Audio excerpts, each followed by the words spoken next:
Guys, we need to talk about who's really making Trump's crackdown possible, because here is the truth.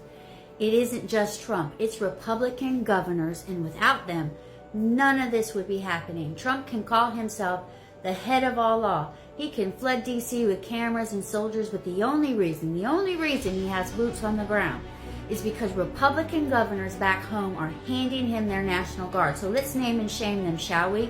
Henry McMaster, South Carolina. His state leads the country in domestic violence unalivings and gun assaults. Instead of fixing that, he sent 200 Guard troops to D.C. Mike DeWine from Ohio, homicides are climbing in Cleveland and Columbus. Ohio's gun alivings are among the highest in the Midwest, yet DeWine shipped Guard units out of state. Patrick Morrisey from West Virginia, his state leads the nation in overdose unalivings. Families are burying loved ones every day. But Morrisey sent hundreds of soldiers to D.C. for Trump's theater. Jeff Landry from Louisiana.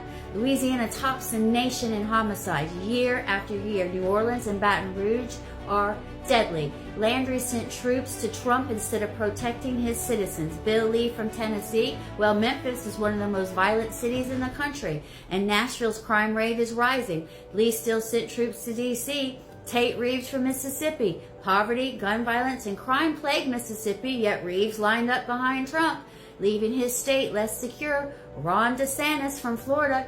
Gun unalivings are climbing and hurricane season is peaking. DeSantis still sent Guard members to ICE facilities for paperwork duty.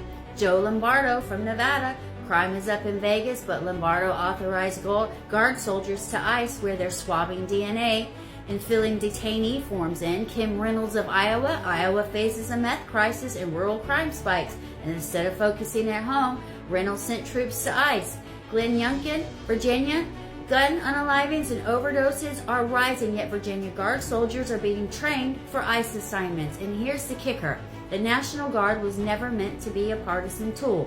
Their mission is to protect states during emergencies, hurricanes, tornadoes, floods, wildfires. Under Title 32, governors can technically control them, but Trump gets the muscle and the headlines, and that means when disaster strikes, states can be left short-handed because their troops are tied up in Trump's crackdown. So let's be clear.